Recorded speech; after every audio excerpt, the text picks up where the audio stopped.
We have a lot of board games. There are a lot of board games. There are a lot of things that you don't know about board games. So, I'd like to share some basic facts that will break some of the myths and misconceptions that have been plaguing our society. Hey, I kind of feel like doing something that's a waste of time. Ideally, something boring. And juvenile. Something juvenile. Ooh, any suggestions? I know. We should play a board game. Yes, board games are for kids, but they're also for adults. Usually, if the word board game isn't preceded by the word children's, we just assume that it's intended for a general audience, like stories. You know, you have children's stories, and those are usually for children, and then you just have regular stories, and those are intended for who knows whom. If you look at the average demographic of who plays board games right now, you're gonna see 21-year-olds to 45-year-olds. I think the easiest way to see exactly how adults hobby this is if you look at the conventions. Yes, there are board game conventions. There are so many board game conventions that it is impossible to go to all of them. In fact, if you even wanted to try, you would just have to fly from one convention to another convention, and you still wouldn't make it. It's really a bigger deal than a lot of people are aware of. This world of board games is huge. But yeah, there are thousands and thousands of adults who are willing to give their time to board games.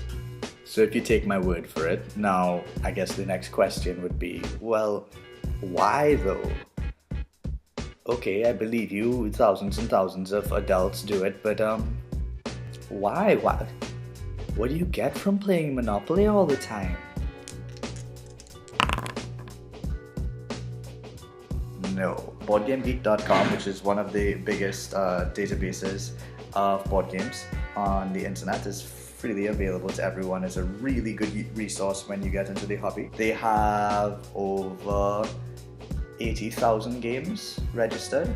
Of course, some of those will be expansions to games, which aren't full games. I like to challenge people and ask them to think of a topic that they don't think is covered in a board game.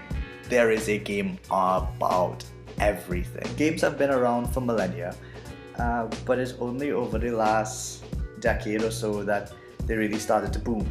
So, I mean, it makes sense that most people aren't aware of how many games there are because it's fairly recent. A lot of games have been coming out because the hobby has just been so well responded to.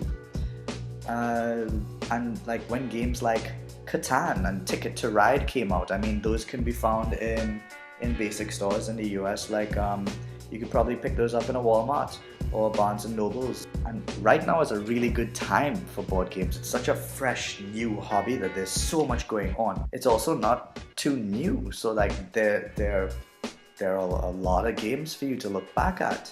So you don't just have to be like, well, I don't like these games, so I guess that's it. You'd be hard pressed to say that it's impossible to find a game that will meet your fun needs. 88,000 guys, come on, it's a lot.